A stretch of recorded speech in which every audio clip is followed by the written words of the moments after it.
stuck case. We're going to do a 45 super video. Got like 5-6 different loads we're going to shoot through the chronograph here today. We're going to start it off with a new bullet that got coated. This here's an HG 130, weighs 195 grains. That's coated with Eastwoods. That's 13 grains of IMR 800X on top of Winchester with Winchester brass. Once fired, Walmart special, nothing great about it, with a CCI 300 primer. Not using 45 ACP brass. These are one and done. I'll shoot them, I won't catch them, don't want them. They're probably going to bulge the case out enough to where they're not usable. But this is a new bullet. We're going to give it a try, shoot through the chronograph, see how fast it goes.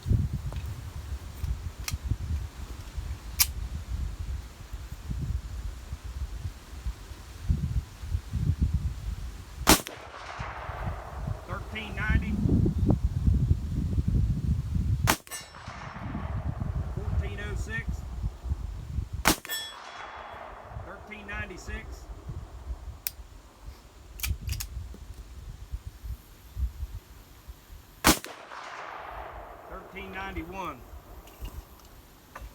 Not sure what happened to that one. Light primer strike.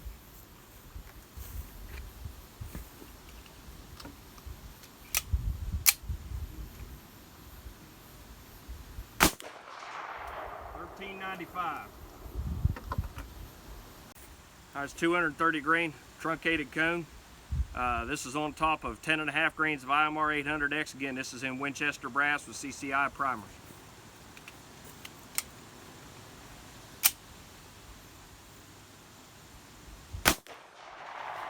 $12.04, $11.79, $11.72, $11.73, and a jam. Well, man, when I seen that moving, I thought you hit it. $11.63. All right, these bullets here. This is a 185 grain Lyman Devastator. This is on top of 13.5 grains of IMR 800X. Again, Winchester brass, CCI primers. I'm gonna guess these probably around $14.75, $14.50.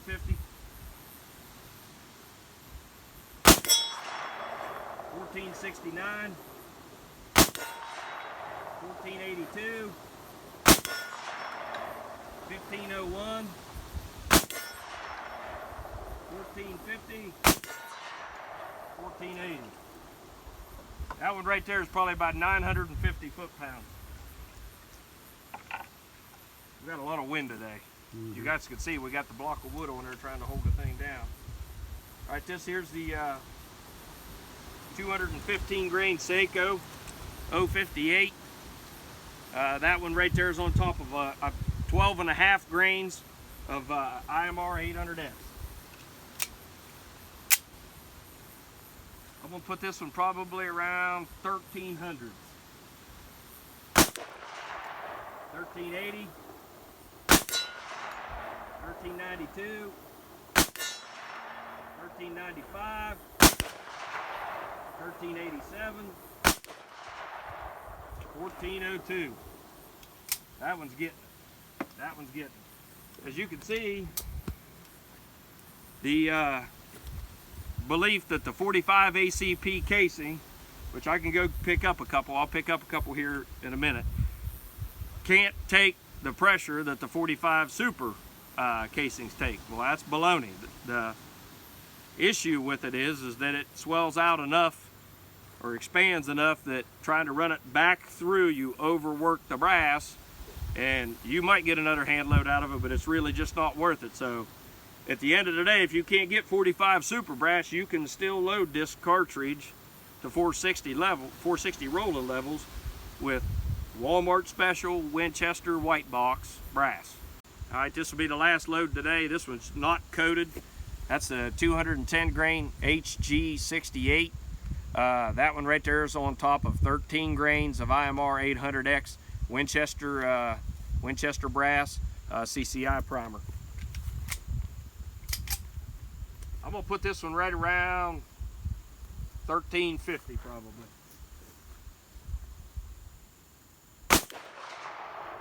1406, 1392, 1427, 1400, 1420.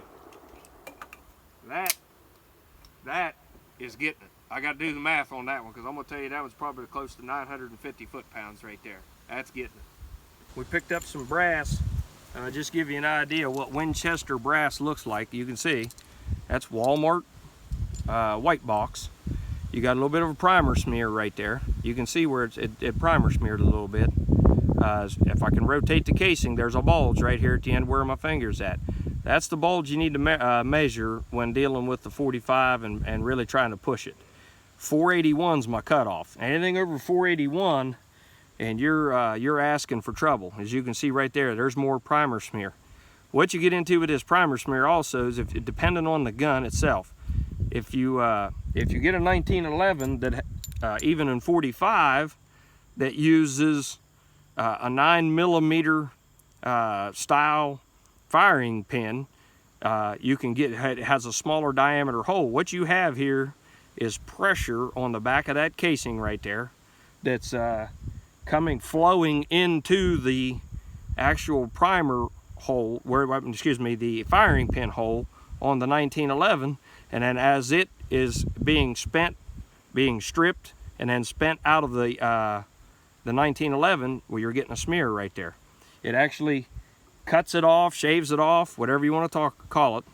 Now, there are companies out there, there are gunsmiths out there that will insert a sleeve into your 1911, and you can go to a 9mm style. You can go to a 9mm style firing pin, but the key to it is I've tried Winchester primers, I've tried Remington primers, I've tried Federal primers. CCI primers have a harder cup. The chromium that they cover this primer with, that they, whatever it be, I don't know if it's what gilding melt or whatever they make it out of, but is a harder shell. So I have, if you really want to push this thing, I've used Remington 9.5 large rifle primers in my 45 super brass. The problem is in the regular 45 ACP brass, the primer sticks too far out.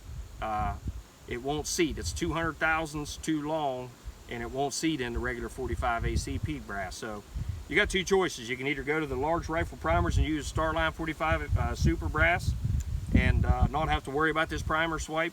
But you can see right there, you saw the numbers, and I told you what the bullets were. You can do the math. You're looking anywhere from 850 to 950. That 185 grainer may even be closer to 1,000, but you can get 950 to 1,000 foot-pounds out of the 45 ACP brass regular primers. You got to be very selective on making sure you got a good chamber. You definitely have to have a compensator or something to slow the slide down. And if you got a good chamber that will support this brass, it'll take the beating. You can put the 45 ACP where it truly belongs. You know, when you start comparing it to 10mm, all these other cartridges, everybody wants to tell you how great 10mm is. What's 40,000 PSI cartridge? 45 ACP is 19,000. When you start putting it at 40,000, it's a beast. It becomes a whole nother cartridge. So you'll see more. It's that time of the year. We're definitely going to be working more loads up. I got more bullets, more molds. So this is 45. This is 45 super time of the year for me. The leaves are starting to turn, so that when doe season comes around, I'll be carrying that definitely. More than likely, I'll try to take another doe with it again this year. But which bullet this year, I don't know. But you'll definitely see some more experimentation coming on Stuck Case's channel. This is Stuck Case checking out. See you guys later.